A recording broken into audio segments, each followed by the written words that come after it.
Welcome friends, welcome to group 2 group 3 sociology classes. So మనం last unit ఒకటి pending ఉంది, మీ అందరికి తెలుసు. Last unit in the sense మనం ఫస్ట్ యూనిట్ కంప్లీట్ చేసుకున్నాం, second unit, third unit, fifth unit complete చేసాం. So మనం చెప్పాల్సింది ఫోర్త్ యూనిట్. ఫోర్త్ యూనిట్ అంతా కూడా ఏముందంటే బలహీన వర్గాలకు సంబంధించినటువంటి సంక్షేమ కార్యక్రమాలు ఉన్నాయి. బలహీన వర్గాలకు సంబంధించినటువంటి సంక్షేమ కార్యక్రమాలు. సో ఈ ఫోర్త్ యూనిట్లో ఏమని మెన్షన్ చేశాడు? Affirmative policies and welfare programmes. ఏమన్నాడు? Affirmative policies and welfare programmes అన్నాడు. So let us see affirmative policies. Right, ఏమన్నారు? Affirmative policies and welfare programmes అన్నాడు. అఫిర్మేటివ్ పాలసీస్ అనే పదానికి అర్థం ఏంటంటే, దానికంటే ముందు పాలసీస్ అంటే ఏంటో అర్థం చేసుకున్నాం. పాలసీ అంటే విధానం అంటే ఏ ఆధునిక ప్రభుత్వమైనా ఒక అంశం పట్ల ఏ విధంగా ముందుకు వెళ్ళబోతుంది. ఫర్ ఎగ్జాంపుల్, నువ్వు ప్రిపరేషన్ ఉంది, ఏ రోజు ఏం చదువుకోవాలి, రేపు ఏం చదువుకోవాలి, ఎల్లుండి ఏం చదువుకోవాలి, ఏ పుస్తకం చదువుకోవాలి, నెల వరకు ఎట్లా కంప్లీట్ చేయాలి, టెస్ట్ సిరీస్ ఏం రాయాలి, ఒక ప్రణాళిక అయితే నీకైతే ఎలా ఉందో ప్రిపరేషన్కి, ప్రతి దేశానికి కూడా ఆ దేశానికి సంబంధించిన వివిధ అంశాలకు సంబంధించి కేంద్రము మరియు రాష్ట్ర ప్రభుత్వాలు ఒక బ్లూ ప్రింట్ను తయారు చేసుకుంటాయి. అంటే ఫర్ ఎగ్జాంపుల్, ఎగుమతులు దిగుమతులు ఎలా చేయాలి, రూపాయి విలువను ఎలా పెంచాలి, ఎలా తగ్గించాలి, ట్యాక్స్లు ఎలా ఉండాలి, ఆయుధాల కోసం ఎంత కేటాయించాలి, రక్షణ కోసం ఎంత కేటాయించాలి, ఒక్కొక్క రంగానికి లేదా ఒక్కొక్క సమస్యకు సంబంధించి ఎలా చర్యలు తీసుకోవాలి, ముందుకు ఎలా వెళ్ళాలి అని ఒక నిర్దిష్టమైనటువంటి ప్రణాళికలను, అంశాలను, వ్యూహాలను ఏర్పాటు చేసుకుంటాయి. సో వాటినే మనం పాలసీస్ అంటాం, విధానాలు. ఎలా ఒక అంశం పట్ల ప్రభుత్వం ముందుకు వెళ్ళబోతుంది, ఎలా ఒక అంశం పట్ల ప్రభుత్వం చర్యలు తీసుకుంటుంది అని చెప్పేసి మేధావులందరూ కలిసి శాస్త్రవేత్తలు చేసిన సూచనల మేరకు, లేకపోతే కొన్నిసార్లు పరిశోధనలు నిర్వహించి, కొన్నిసార్లు ప్రజల నుండి అభిప్రాయాన్ని సేకరించి, కొన్నిసార్లు పార్లమెంట్లో డిస్కషన్ చేసి, రాష్ట్ర అసెంబ్లీలలో డిస్కషన్ చేసి, ఒక డ్రాఫ్ట్ పాలసీని, ఒక ముసాయిదా విధానాన్ని తయారు చేసి ప్రజలందరికీ అందుబాటులో పెడుతుంది. ఈ ప్రజలందరికీ అందుబాటులో పెట్టిన తర్వాత ప్రజలందరూ దాన్ని చదివి, ఇది బాగాలేదు, ఇది బాగుంది, ఇది యాడ్ చేయండి అని అడగచ్చు. మొన్న 2020 విద్యా విధానం అయితే చాలా రోజులు ప్రజల కోసం అందుబాటులో పెట్టి చాలా సూచనలు సేకరించారు. అయితే ఇది చట్టంతో మనం పోల్చకూడదు. ఇది పార్లమెంటు చట్టం రూపంలో చేసేది కాదు, రాష్ట్రం చట్టం రూపంలో చేసేది కాదు. ఇది కేబినెట్, కేంద్ర కేబినెట్. ఇక్కడ రాష్ట్రంలో అయితే రాష్ట్ర కేబినెట్. దాన్ని గనక ఆమోదించినట్టయితే అది ప్రభుత్వం ఆమోదించి, ఇది ప్రభుత్వ విధానం, పార్లమెంటు విధానం కాదు. ప్రభుత్వ విధానం అంటే అధికార పార్టీ, ప్రభుత్వాన్ని పరిపాలిస్తున్నటువంటి, ప్రభుత్వం అధికారంలో ఉన్నటువంటి పార్టీ ఒక అంశం మీద ముందుకు ఎలా వెళ్తున్నాము అని తీసుకునేటువంటి ఒక నిర్ణయాన్ని, ఒక ప్రణాళికను, లేదా ఒక ముందు చూపుతో లేదా ముందడుగుతో కొన్ని లక్ష్యాలను, వ్యూహాలను ఏర్పాటు చేసుకొని దానికి అనుగుణంగా ఆయా సమస్యలపై పోరాడేటువంటి లేదా ఆయా అంశాలకు సంబంధించి చర్యలు తీసుకునేటువంటి ఒక ముందస్తు ప్రణాళికనే మనం విధానం అంటాం. ఇది జనరల్గా ఫర్ ఎగ్జాంపుల్ మహిళా విధానం ఉందనుకోండి, మహిళా మంత్రిత్వ శాఖ తయారు చేస్తుంది. తయారు చేసినంత మాత్రాన అది విధానం కాదు, దాన్ని కేబినెట్ ఆమోదించినప్పుడు మాత్రమే విధానం అవుతుంది. రైట్? సో ఇలా మనం విధానం అంటాం. అయితే ఇలా రూపొందించినటువంటి విధానాలు ఏవైతే ఉన్నాయో అవి సామాజిక అంశాలకు, సామాజిక సమస్యలకు, బలహీన వర్గాలకు సంబంధించినటువంటి విధానాలు అయినప్పుడు అట్లాంటి విధానాలను సోషల్ పాలసీస్, సామాజిక విధానాలు అంటారు. ఎగుమతులు దిగుమతులకు సంబంధించినట్టయితే అది ఎగుమతుల విధానం అవుతుంది. రూపాయి విలువ పెంచాలా తగ్గించాలా, పరిశ్రమలు అదన్నీ ఆర్థిక విధానాలు అవుతాయి. లేదా క్రీడలు ఎట్లా అభివృద్ధి చెందించాలి, అది క్రీడా విధానం అవుతుంది. శాస్త్ర సాంకేతిక రంగాన్ని ఎట్లా అభివృద్ధి చెందించాలి, అది సైన్స్ అండ్ టెక్నాలజీ పాలసీ అవుతుంది. అంతరిక్ష రంగంలో ఎలా ముందుకెళ్ళాలని విధానాలు రూపొందించుకుంటే అది అంతరిక్ష రంగానికి సంబంధించిన విధానం అవుతుంది. కానీ ఇక్కడ మనకి ఇచ్చింది ఏంటిది? సోషల్ పాలసీస్ లేదా అఫిర్మేటివ్ పాలసీస్. సోషల్ పాలసీస్ అనే పదాన్ని ఉపయోగించినప్పుడు సామాజిక రంగానికి సంబంధించి, లేదా బలహీన వర్గాలకు సంబంధించి, లేదా సామాజిక సమస్యలకు సంబంధించి ప్రభుత్వం దగ్గర ఉన్నటువంటి ప్రణాళికలు, వ్యూహాలు, ప్రభుత్వం ఎలా ఒక్కొక్క సామాజిక సమస్య మీద, బలహీన వర్గాల మీద ముందుకు వెళ్ళబోతుందో చెప్పేటువంటి ఒక ప్రణాళికల మొత్తాన్ని మనం సామాజిక విధానము అంటాం. అయితే ఈ సామాజిక విధానాలు అంటే ఎస్సీల పట్ల విధానాలు, ఎస్టీల పట్ల విధానాలు, వికలాంగుల పట్ల విధానాలు, బలహీన వర్గాల పట్ల విధానాలు, మైనారిటీల పట్ల విధానాలు, పేదరికం పట్ల విధానం, నిరుద్యోగం పట్ల విధానం, విద్య పట్ల విధానం, ఆరోగ్యం పట్ల విధానం, ఇవన్నీ కూడా సామాజిక విధానాలు అంటాం. అయితే కొంతమంది మనకు సిలబస్లో ఏమి ఇచ్చాడు, సోషల్ పాలసీ అనకుండా అఫిర్మేటివ్ పాలసీ అన్నాడు. దీన్ని అఫిర్మేటివ్ పాలసీ అని కూడా అనొచ్చు. అఫిర్మేటివ్ పాలసీ అని ఎప్పుడు అంటామంటే, అఫిర్మేషన్ అంటే మన భారత రాజ్యాంగం యొక్క లక్ష్యం ఏంటిది? సమానత్వాన్ని సాధించడం, బలహీన వర్గాలకు, తరతరాలుగా వెనుకబడ్డటువంటి వర్గాలకు కుల మత లింగ భేదం లేకుండా సామాజిక సమానత్వాన్ని, సామాజిక న్యాయాన్ని, రాజకీయ న్యాయాన్ని, స్వేచ్ఛను, లౌకికత్వాన్ని స్థాపించడం, అలాగే సోదర భావాన్ని పెంపొందించడం. ఇవన్నీ చేయాలంటే భారతదేశంలో ఉన్నటువంటి సామాజిక రుగ్మతలు, వెనకబాటుతనం ఇవన్నీ తొలగించేలా చర్యలు తీసుకోవాలి. సో ఇవన్నీ తొలగించేలా చర్యలు తీసుకోవాలనేటువంటి ఉద్దేశంతో మనకు అంటే చర్యలు తీసుకోవాలి. ఆల్రెడీ మన భారతీయ సామాజిక వ్యవస్థలో ఆల్రెడీ అభివృద్ధి చెందిన వర్గాలు ఉన్నాయి. కొన్నేమో SC, ST, BC, minority, disable, elderly people, ఇలాంటి వాళ్ళందరూ అట్టడుగు స్థాయిలో సామాజికంగా, రాజకీయంగా, ఆర్థికంగా చాలా వెనుకబడ్డ స్థానంలో ఉన్నారు. సో ఇలా పై స్థాయిలో ఉన్నవాడికి, కింది స్థాయిలో ఉన్నవాడికి ఇద్దరికి ఒకే రకమైన అవకాశాలు కల్పిస్తే ఈ పై స్థాయిలో ఉన్నవాడు ఇంకా పైకి పోతాడు, కింది స్థాయిలో ఉన్నవాడు పై స్థాయి వాడితో పోటీ పడలేడు.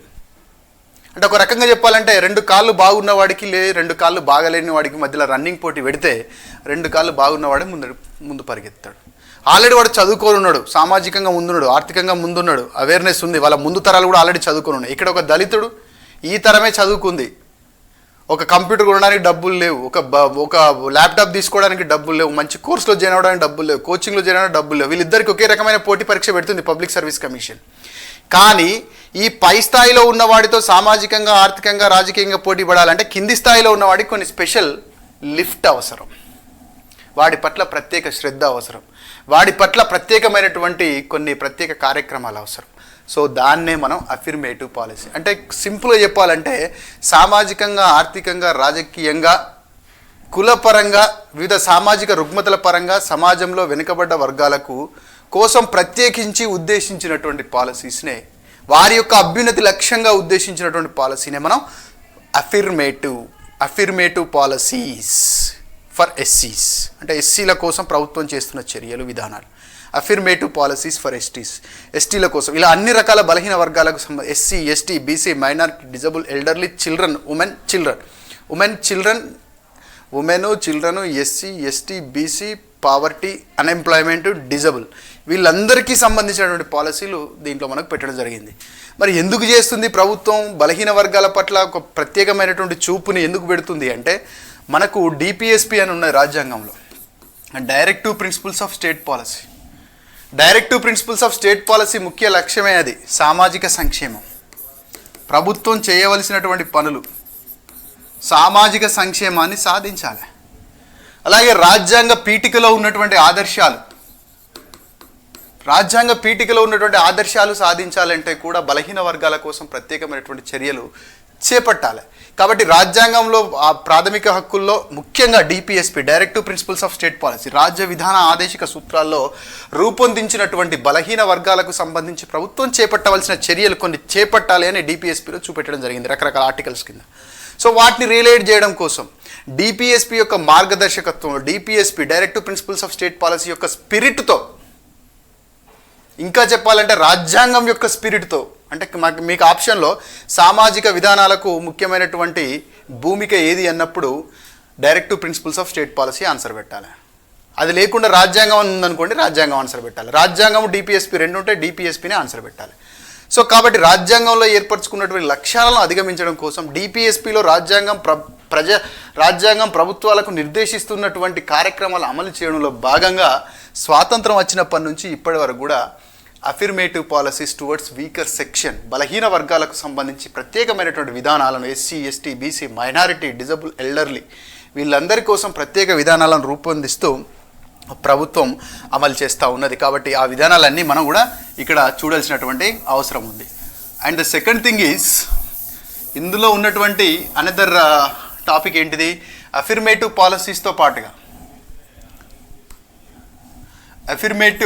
పాలసీస్తో పాటుగా వెల్ఫేర్ ప్రోగ్రామ్స్ అన్నాడు. సో ఈ వెల్ఫేర్ ప్రోగ్రామ్స్ అంటే ఏంటో చూద్దాం. ఇక్కడ మనం పాలసీ అన్నప్పుడు ఫర్ ఎగ్జాంపుల్ ఒక్క ఎగ్జాంపుల్ చెప్తే దాన్ని బట్టి మొత్తం అర్థం చేసుకోండి. అఫిర్మేటివ్ పాలసీస్ ఫర్ షెడ్యూల్డ్ ట్రైబ్స్ అన్నాడు. Affirmative policies for scheduled tribes అంటే కేంద్ర రాష్ట్ర ప్రభుత్వాలు షెడ్యూల్డ్ తెగల సంక్షేమం కోసం, షెడ్యూల్డ్ తెగల ఎంపవర్మెంట్ కోసం, షెడ్యూల్డ్ తెగల రాజకీయ, సామాజిక, విద్యాపరమైన, ఆర్థికపరమైన వృద్ధి కోసం కేంద్ర రాష్ట్ర ప్రభుత్వాలు అమలు చేస్తున్న అన్ని కార్యక్రమాలు విధానాల్లో భాగమే. వాళ్ళ పాలసీ ఏముంది, వాళ్ళ కోసం ప్రత్యేక సంస్థలు ఏమున్నాయి, వాళ్ళ కోసం కమిషన్లు ఏమున్నాయి, వాళ్ళ కోసం కమిటీలు ఏమున్నాయి, వాళ్ళ కోసం విద్యాపరమైన సౌకర్యాలు ఏమున్నాయి, ఆర్థికపరమైన సౌకర్యాలు ఏమున్నాయి, అన్ని రకాల వాళ్ళకి హక్కులకు సంబంధించిన అంశాలు ఏమున్నాయి, ఇవన్నీ కలిస్తేనే మనం పాలసీ అంటాం. ఓకే, ఇది బాగా గుర్తుపెట్టుకోండి. అట్లా అందరికీ కూడా గుర్తుపెట్టుకునేటువంటి ప్రయత్నం చేయండి. నెక్స్ట్ మనం చూడాల్సింది ఏంటంటే వెల్ఫేర్ అనే పదం వాడిండు కదా. ఇక్కడ చూద్దాం, ఇక్కడ మనకు వెల్ఫేర్ అనేటువంటి పదం వాడిండు. సో వెల్ఫేర్ అనేటువంటి పదానికి మన తెలుగులో సంక్షేమం, సామాజిక సంక్షేమం అంటాం. సో సామాజిక సంక్షేమం బేసిక్గా ప్రభుత్వం నిర్వహించే కార్యక్రమాలు రెండు రకాలు: public welfare, social welfare. Public welfare అంటే ప్రజలందరికీ ఉద్దేశించినవి, కులము, మతము, లింగము, ప్రాంతము ఎవ్వడికి అందరికీ సంబంధించినవి. సోషల్ వెల్ఫేర్ యాక్టివిటీస్ అంటే బలహీన వర్గాలకు. పబ్లిక్ వెల్ఫేర్ అంటే అందరికీ సంబంధించినవి. రోడ్డు వేసిండు అది అందరికీ, ఎస్సీల కోసం కాదు, ఎస్టీల కోసం కాదు. కానీ ఏకలవ్య రెసిడెన్షియల్ మోడల్ స్కూల్ పెట్టిండు కేవలం ఎస్టీల కోసమే. హాస్పిటల్ కట్టిండు కేవలం ఎస్సీల కోసం, ప్రత్యేకంగా హాస్పిటల్ కట్టారు. ఎస్టీల కోసం కట్టారు, ఉమెన్ కోసం కట్టారు. ప్రజలందరి కోసం హాస్పిటల్ కడతారు, ప్రజలందరి కోసం రోడ్డు వేస్తారు, ప్రజలందరి కోసం కరెంటు సబ్సిడీ ఇస్తారు, ప్రజలందరి కోసం ఆహార భద్రత ఇస్తారు, ప్రజలందరి కోసం రవాణా సౌకర్యాలు కల్పిస్తారు, ప్రజలందరి కోసం ఇంటర్నెట్ సౌకర్యాలు కల్పిస్తారు, ప్రజలందరికీ రక్షణ కల్పిస్తారు. సో ప్రజలందరికీ కులము, మతము, ప్రాంతము, వెనుకబాటుతనంతో సంబంధం లేకుండా ప్రజలందరి కోసం ఉద్దేశించినటువంటి సేవల్ని పబ్లిక్ సర్వీసెస్, ప్రజాసేవలు అంటాం. కానీ కొన్ని సేవల్ని మాత్రము ఈ ప్రజలలో వెనుకబడ్డ వర్గాలకు మాత్రమే కల్పిస్తారు, బలహీన వర్గాలకు మాత్రమే కల్పిస్తారు. అట్లాంటి వాటిని వెల్ఫేర్ సర్వీసెస్ లేదా సోషల్ వెల్ఫేర్ సర్వీసెస్ అంటాం. కాబట్టి ప్రజాసేవలు అంటే ప్రజలందరికీ ఉద్దేశించినటువంటి సేవలు. సాంఘిక సేవలు లేదా సాంఘిక సంక్షేమ సేవలు లేదా సంక్షేమ సేవలు అన్నప్పుడు ఎస్సీలకు, ఎస్టీలకు, బీసీలకు, డిజబుల్కు, ఎల్డర్లీ పీపుల్కు, థర్డ్ జెండర్కు, ఎవరెవరైతే సామాజికంగా, ఆర్థికంగా, లింగం పరంగా, ఆరోగ్యం పరంగా వెనుకబడి ఉన్నారో వాళ్ళందరికీ అందించేటువంటి కార్యక్రమాలని, సమాజంలో వెనుకబడ్డ వాళ్ళని అభివృద్ధి చెందిన వారితో సమానంగా తీసుకురావడానికి ఉద్దేశించినటువంటి కార్యక్రమాలని సామాజిక సంక్షేమ కార్యక్రమాలు అంటాం. అంటే ఒకడేమో బాగా అభివృద్ధి చెందిండు, ఒకడేమో వెనుకబడి ఉన్నాడు, వీనికి స్పెషల్ ఫోకస్ పెడితే వీనితో సమానంగా అవుతాడు. అందువల్ల సమాజంలో బలహీన వర్గాలకు ఉద్దేశించినటువంటి SC, ST, BC, minority, elderly people ఇట్లాంటి బలహీన వర్గాలకి సంబంధించి ఉద్దేశించినటువంటి ప్రత్యేక కార్యక్రమాలని మనం వెల్ఫేర్ సర్వీసెస్ అంటాం. సో ఇక్కడ మనం చూసినట్టయితే మీకు ఒక ఎగ్జాంపుల్ చెప్తా. పబ్లిక్ సర్వీసెస్, పబ్లిక్ వర్క్స్ లేదా పబ్లిక్ సర్వీసెస్. పబ్లిక్ సర్వీసెస్ అనేటువంటి పదాన్ని మనం తీసుకున్నప్పుడు ఒక రోడ్ వేసిండు, పార్కు కట్టిండు, అది పబ్లిక్ సర్వీస్. హాస్పిటల్ కట్టిండు, పబ్లిక్ సర్వీస్. కానీ రిజర్వేషన్లు, అటవీ హక్కులు, ఈ అటవీ హక్కులు అందరికీ ఉంటాయా? కేవలం ట్రైబల్స్కే ఉంటాయి. రిజర్వేషన్లు అందరికీ ఉంటాయా? బలహీన వర్గాలకే ఉంటాయి. ఎందుకోసం అందరికీ లేవు? వీళ్ళు వెనకబడ్డారు కాబట్టి వెనకబడ్డ వర్గాల కోసం ఉద్దేశించినట్టు, వెనకబడ్డ వర్గాల్ని అభివృద్ధి చెందిన వారితో సమానంగా తీసుకురావడానికి ఉద్దేశించిన కార్యక్రమాలన్నీ కూడా వెల్ఫేర్ సర్వీసెస్. ఇంకా రఫ్గా చెప్పాలంటే SC, ST, BC, minority, disable, elderly people కోసం ఉద్దేశించినటువంటి కార్యక్రమాలన్నీ కూడా సంక్షేమ కార్యక్రమాలు. ఈ సంక్షేమ కార్యక్రమాల ఉద్దేశం ఏంటి? సమాజంలో వెనుకబడ్డ వర్గాలకు అవకాశాలు కల్పించడం. మరి ఈ యొక్క పబ్లిక్ సర్వీసెస్ యొక్క ఉద్దేశం ఏంటి? ప్రజల యొక్క కనీస సౌకర్యాలు, ఇన్ఫ్రాస్ట్రక్చర్ని ప్రొవైడ్ చేయడం. ఇది మనం గుర్తుపెట్టుకోవాలి. ఒక స్కూల్లో ఎవరైనా చదువుకోవచ్చు, ఎవరికైనా సీటు ఉంటుంది, కానీ హాస్టల్ అందరికీ ఉండదు. బలహీన వర్గాలకి హాస్టల్ ఉంటుంది. ఒక స్కూల్లో సీట్ ఎవరికైనా ఉంటుంది, కులం, లింగం, ప్రాంతంతో సంబంధం కూడా, కానీ స్కాలర్షిప్లు కొందరికి మాత్రమే ఉంటాయి. స్కూల్లో సీట్ అందరికీ ఇవ్వడం అనేది పబ్లిక్ సర్వీస్ అయితే, కొందరికే మాత్రమే స్కాలర్షిప్ అనేది వెల్ఫేర్ సర్వీస్. ఇది మీరు గుర్తుపెట్టుకోండి. సో కాబట్టి ఈ వెల్ఫేర్ అనేటువంటి కాన్సెప్ట్, ఇది మీనింగ్ ఇప్పటిదాకా నుంచి బలహీన వర్గాల కోసం ఉద్దేశించింది వెల్ఫేర్. సో ఈ వెల్ఫేర్ అనేది ఇప్పుడు కాదు, ఎప్పటి నుంచో ఉంది భారతదేశంలో. అశోకుని కాలం నుంచే వెల్ఫేర్ ఉంది. అశోక చక్రవర్తి ఏం చేసిండు? బాటసార్ల కోసం సరాయిలు కట్టించిండు. అశోక చక్రవర్తి గోపాలురు అనేటువంటి వైద్య సిబ్బందిని పెట్టిండు, సంక్షేమాధికారులను పెట్టిండు, మహిళా సంక్షేమాధికారులను పెట్టిండు. ఈ హరితహారం, కేసీఆర్ స్టార్ట్ చేసిన హరితహారం అశోకుడు ఎప్పుడో పెట్టిండు. అంటే సంక్షేమం అనేది రాజు యొక్క ముఖ్య బాధ్యతలు ఒకటి ఉండే, కానీ మధ్యలో నిరంకుశత్వం, ముస్లిం రాజుల పాలన ఇట్లాంటివి చాలా వచ్చినాయి. బట్ రాజ్యాంగం వచ్చిన తర్వాత రాజ్యం యొక్క ప్రధాన డ్యూటీ ఏంటంటే సంక్షేమాన్ని కల్పించడం. లా అండ్ ఆర్డర్ మెయింటైన్ చేయడం, సంక్షేమాన్ని కూడా ప్రొవైడ్ చేయడం, సామాజిక వనరులు అందరికీ అందుబాటులో ఉండే విధంగా కార్యక్రమాలు నిర్వహించడం. సో ఆ క్రమంలో భాగంగా ప్రజాస్వామ్య పద్ధతిలో ప్రణాళికలు ఏర్పాటు చేసుకొని ప్రజాస్వామ్యయుత పరిపాలనతో దేశ వనరుల్ని అందరికీ పంచి రాజ్యాంగం యొక్క లక్ష్యాలను చేరుకోవడానికి అన్ని ప్రభుత్వాలు ప్రయత్నం చేస్తున్నాయి. అది ఎప్పటి నుంచో ఉంది. బట్ మన భారతదేశంలో చూసినప్పుడు మనకు ఇండిపెండెన్స్ వచ్చిన తర్వాత కాన్స్టిట్యూషన్లోనే మనకు వెల్ఫేర్కు సంబంధించినటువంటి ప్రొవిజన్స్, ప్రియాంబుల్లోనే వెల్ఫేర్కి సంబంధించిన ప్రొవిజన్స్ ఉన్నాయి. సామాజిక సమానత్వం, రాజకీయ సమానత్వం, ఆర్థిక సమానత్వం, స్వేచ్ఛ, సౌభ్రాతృత్వం, సోదరభావం, ఇవన్నీ కూడా మనకు రాజ్యాంగ లక్ష్యాలుగా మనం పేర్కొన్నాం. అలాగే ఫండమెంటల్ రైట్స్లో కూడా వెల్ఫేర్ ఉన్నాయి. ఎస్సీలు, ఎస్టీలు, బీసీలే కదా ఎక్కువగా బాల కార్మికతకు లోనయ్యేది ఆర్టికల్ 24 ద్వారా. ఎస్సీలు, ఎస్టీలు, బీసీలే కదా వెట్టి చాకరీ, జోగిని వ్యవస్థకు బాగా లోనయ్యేది ఆర్టికల్ 23 ద్వారా. ఇవన్నీ మనం తర్వాత జస్ట్ ఎగ్జాంపుల్ చెప్తున్నా. రాజ్యాంగం ద్వారా, చట్టాల ద్వారా రక్షణ కల్పిస్తూ, హక్కులను సంరక్షిస్తూ, సంస్థల ద్వారా కమిషన్లు ఉన్నాయి, జాతీయ స్థాయిలో కమిషన్ల ద్వారా, అలాగే జాతీయ స్థాయిలో ఉన్నటువంటి సంస్థల ద్వారా, రాష్ట్ర స్థాయిలో ఉన్నటువంటి సంస్థల ద్వారా, కేంద్రము మరియు రాష్ట్రం ఏం చేస్తుంది, ప్రత్యేక మంత్రిత్వ శాఖలు, మహిళా మంత్రిత్వ శాఖ, గిరిజన మంత్రిత్వ శాఖ, సంక్షేమ మంత్రిత్వ శాఖలు ఏర్పాటు చేసి వారికి ఆ మంత్రిత్వ శాఖల ద్వారా పథకాలు అమలు చేయడం. అంటే కేవలము వెల్ఫేర్ అంటే ఏదో ఫీజు రియంబర్స్మెంట్ ఇవ్వడము ఇట్లాంటివే కాదు.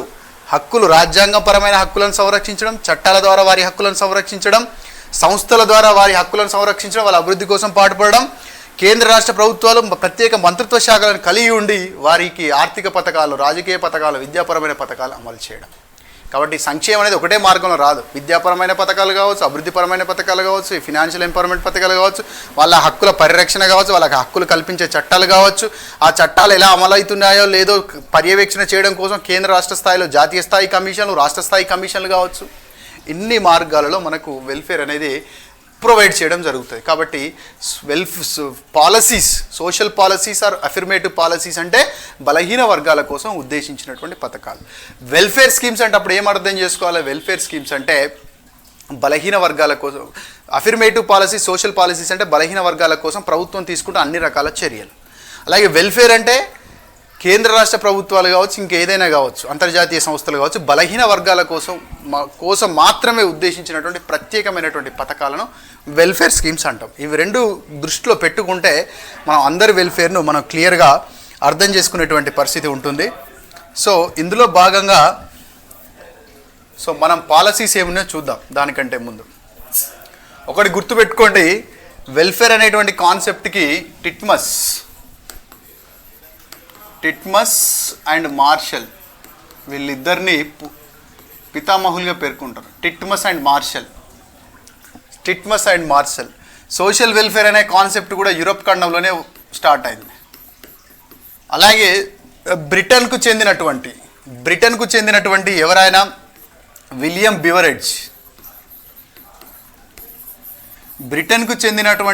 బివరెడ్జ్ని ఆధునిక సంక్షేమానికి పితామహుడిగా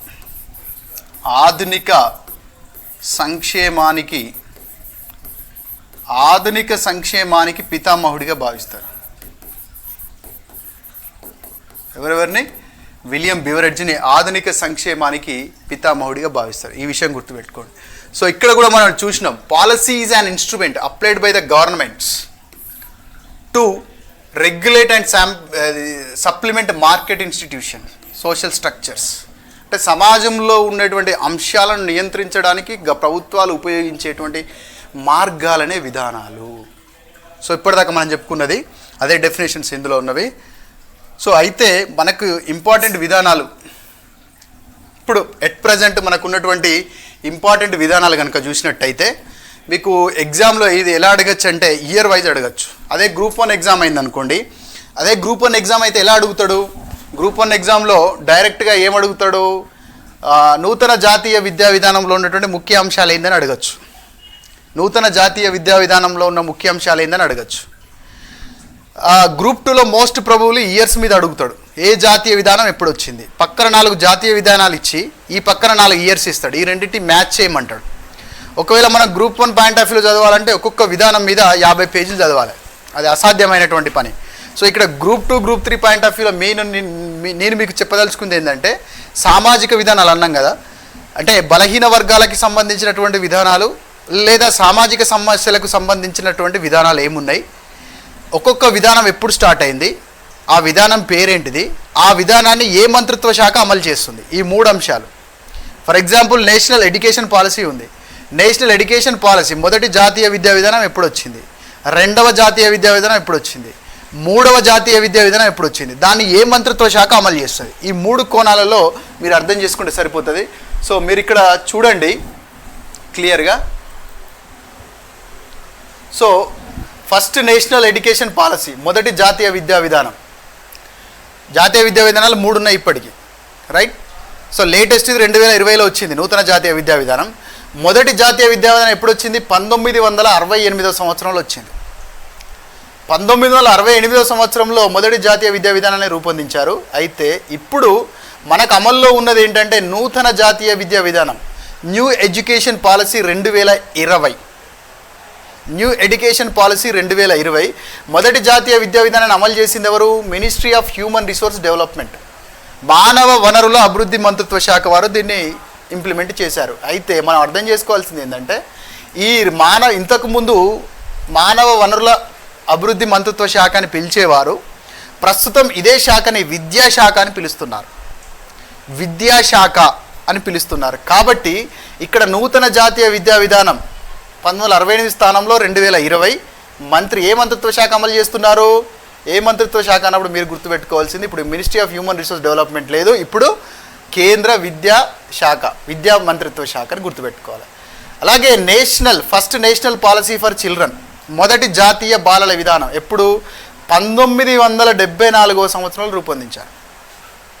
1974లో ఎందుకు రూపొందించారు మరి మొదటి జాతీయ బాలల విద్యా విధానాన్ని? ఎందుకు అంటే 1974 అనేది అంతర్జాతీయ బాలల సంవత్సరం కాబట్టి, 1974 అనేది అంతర్జాతీయ బాలల సంవత్సరం కాబట్టి ఆ సంవత్సరంలోనే మొదటి జాతీయ బాలల విధానాన్ని రూపొందించారు. దాన్ని అమలు చేస్తున్నటువంటి మినిస్ట్రీ ఎవరు అంటే కేంద్ర మహిళా శిశు అభివృద్ధి మంత్రిత్వ శాఖ, ministry of women and child development. అయితే ఇప్పుడు నూతన జాతీయ బాలల విధానం 2013 సంవత్సరంలో వచ్చింది. నూతన జాతీయ బాలల విధానం 2013 సంవత్సరంలో వచ్చింది. దీన్ని ఎవరు అమలు చేస్తున్నారంటే ministry of women and child development వాళ్ళే అమలు చేస్తున్నారు. అలాగే మొదటి జాతీయ జనాభా విధానం 1976లో వచ్చింది. దీన్ని కేంద్ర ఆరోగ్యము మరియు కుటుంబ మంత్రిత్వ శాఖ వారు అమలు చేస్తున్నారు. అలాగే మొదటి జాతీయ ఆరోగ్య విధానం 1983లో వచ్చింది. ఇది కూడా ఆరోగ్యము మరియు కుటుంబ సంక్షేమ శాఖ. అలాగే రెండవ జాతీయ విద్యా విధానం, మొదటి జాతీయ విధానం ఇక్కడ చెప్పినాం కదా 1968 అని. రెండవ జాతీయ విద్యా విధానం ఎప్పుడు వచ్చింది, 1990 సంవత్సరంలో ఉంది. అంటే 1986లోనే దీన్ని సవరించారు. వాస్తవంగా 1968లో రూపొందించినటువంటి ఎడ్యుకేషన్ పాలసీని 1986లో సవరించారు, మళ్ళీ 1990లో రివైజ్ చేశారు. సో దీన్ని కూడా ఎవరు, ministry of human resource development వారు అమలు చేశారు. అయితే ఇప్పుడు దీని స్థానంలోనే 2020 నూతన జాతీయ విద్యా విధానం రావడం జరిగింది. అలాగే జాతీయ బాల కార్మిక విధానం 1987 సంవత్సరంలో వచ్చింది. దీన్ని మీరు బాగా గుర్తుపెట్టుకోవాలి. ఏంటంటే బాలలు అనగానే మనం ఏమనుకుంటాం, women and child welfare ministry implement చేస్తుందేమో ఈ విధానాన్ని అనుకుంటాం, కానీ కాదు. ఎందుకంటే చైల్డ్ లేబర్కి సంబంధించిన అంశం కాబట్టి ఇది కార్మిక మంత్రిత్వ శాఖ, కార్మిక మరియు ఉపాధి కల్పన, ministry of labour and employment, కార్మిక మరియు ఉపాధి కల్పన మంత్రిత్వ శాఖ వారు జాతీయ బాలల విధానాన్ని ఇంప్లిమెంట్ చేస్తారు. అలాగే నేషనల్ యూత్ పాలసీ 1988లో మొదటిది వచ్చింది. ఇంకొక పాలసీ కూడా ఉంది, చెప్తా. మొదటి నేషనల్ యూత్ పాలసీ 1988 సంవత్సరంలో వచ్చింది. దీన్ని ఎవరు అమలు చేస్తారంటే కేంద్ర యువజన వ్యవహారాలు మరియు క్రీడల మంత్రిత్వ శాఖ, కేంద్ర యువజన వ్యవహారాలు మరియు క్రీడా మంత్రిత్వ శాఖ వారు దీన్ని అమలు చేయడం జరుగుతుంది. అలాగే వృద్ధులకు సంబంధించినటువంటి విధానం,